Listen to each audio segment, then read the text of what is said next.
I thought that the most likely outcome was failure.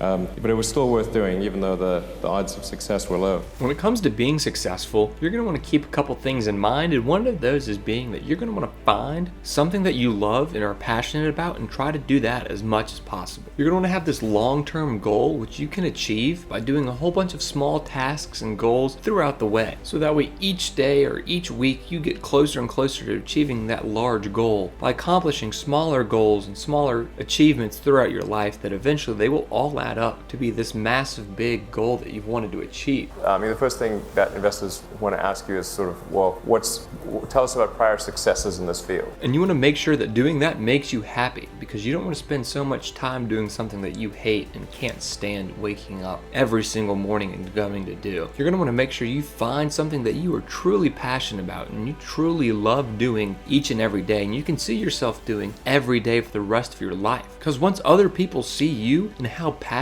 you are about whatever it is you enjoy doing, that will become infectious and you will inspire other people to do the same thing. And you can't get discouraged if some of those short-term goals don't happen, because it's not about the short-term goals, it's all about that big long-term achievement, that big long-term goal that you're striving for. You can make small mistakes here and there as long as you keep your eye on the prize and focus on the big kahuna, your big goal that you want to achieve. As long as you're always focused on that and that's the main priority, then you'll be set. Just fully commit and be completely passionate about it and you'll do just fine. So when you're fighting for the good outcome and it's an uphill battle, it's just slower.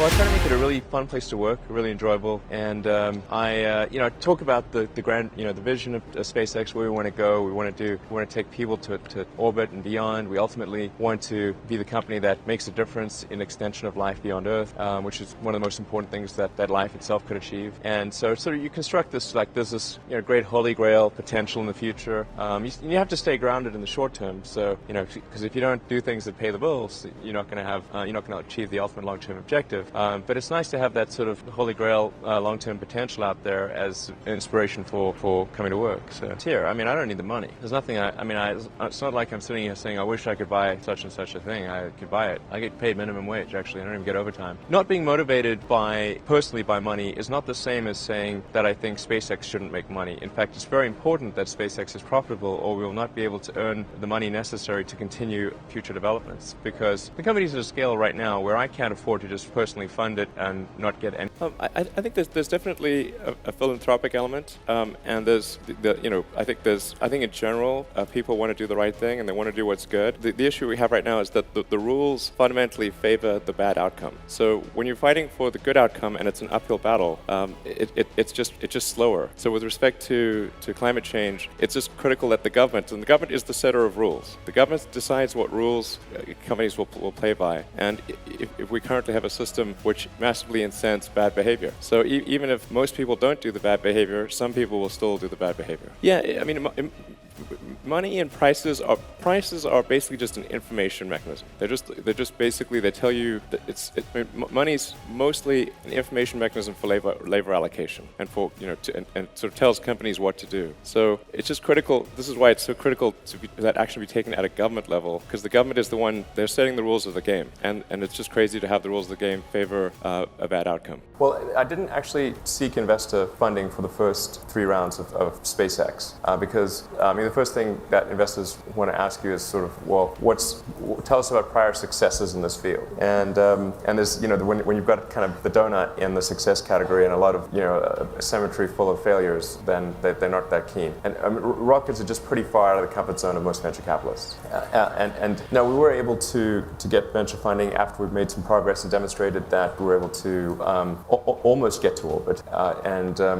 Credit goes to sort of to Founders Fund, and which was obviously some of my compatriots from PayPal, Peter Thiel and Luke Nosek and Ken Howry and the other guys. So and they invested before we got to orbit. So credit to them for that. But I did have to show that I could actually make stuff. Like I never actually made physical stuff before SpaceX. So let alone rocket.